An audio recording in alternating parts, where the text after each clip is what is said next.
Assalamualaikum warahmatullahi wabarakatuh. Jadi hari ini saya akan mengulas buku Rudy, Kisah Muda Sang Visioner.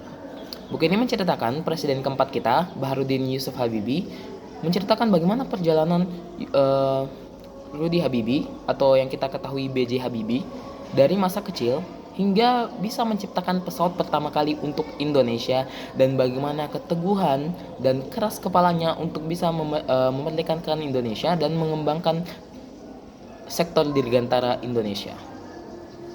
Kisah di buku ini diawali saat Rudy Habibie dan keluarganya melihat kelandasan pesawat terbang, namun itu belum sepenuhnya milik Indonesia dan bukan dibuat di Indonesia. Namun itulah perjalanan awal mula Rudy Habibie untuk bisa ke Jerman, tepatnya di kota Aachen, untuk melanjutkan studinya di Jerman. Namun sebelum itu kita kulas masa kecilnya. Masa kecil Rudy Habibie sangatlah bahagia. Orang tuanya merupakan orang terpandang dan orang yang cukup. Ia bisa mengenyam pendidikan setinggi-tinggi yang dia mau. Ataupun orang tuanya adalah orang yang sangat akademisi dan orang yang sangat keras dalam hal mendidik anak-anaknya. Bahkan di masa kecilnya Rudy Habibie sudah menggunakan bahasa Belanda untuk sehari-harinya. Orang tuanya memutuskan untuk menggunakan bahasa Belanda karena menurutnya di zaman itu Rudy sangat memerlukannya karena sekolah-sekolah yang terbaik ada sekolah-sekolah di Belanda, sekolah-sekolah yang berikatan dengan Belanda, dan juga kedua orang tuanya sempat bersekolah di sekolah Belanda di Indonesia. Maka dari itu kedua orang tuanya memutuskan untuk mendidik Rudy dan berbicara dengan Rudy di rumah menggunakan bahasa Belanda. Namun Rudy belajar menggunakan bahasa Indonesia pada saat ia bertemu dengan teman-temannya karena ia merasa bahwa ia terkucilkan dan dia harus belajar bahasa Indonesia dan beradaptasi di lingkungannya. Pada awalnya Rudy Habibie sangat tidak suka untuk bersosialisasi karena ia merasa itu hanya buang-buang waktu dan tidak penting baginya. Dan dia merupakan anak yang sangat cerewet dan sangat ingin tahu apapun itu. Setiap hari ia menanyakan hal-hal ke ayahnya, ke ibunya, bahkan ayahnya sampai mungkin sudah capek dengan pertanyaan-pertanyaan itu. Makanya ia langsung memberikannya buku untuk dibaca Rudy, dan Rudy sendiri yang mencari tahu apa jawaban-jawabannya.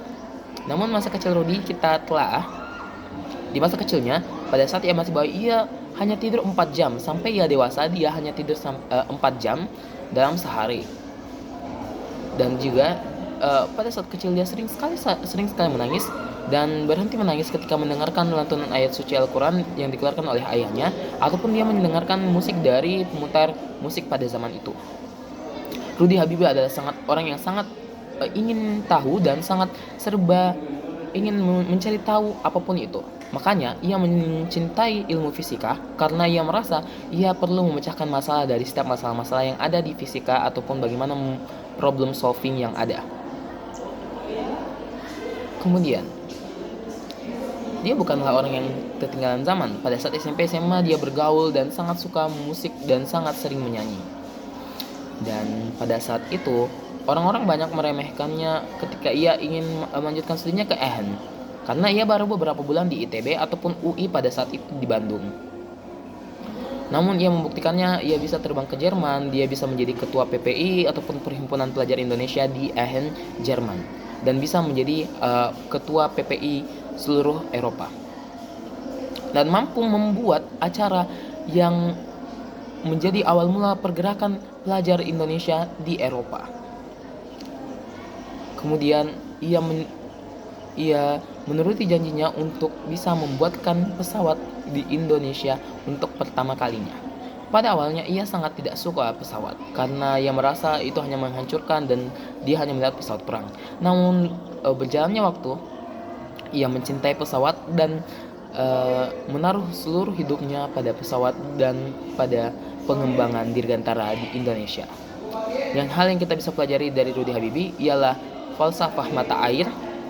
Jadilah mata air yang jernih bagi seluruh masyarakat, karena dengan mata air yang jernih kamu juga bisa memberikan kehidupan ke orang lain, dan jangan jadi mata air yang kotor akan merusak orang lain atau membunuh orang lain. Sekian. Assalamualaikum warahmatullahi wabarakatuh. Dadah.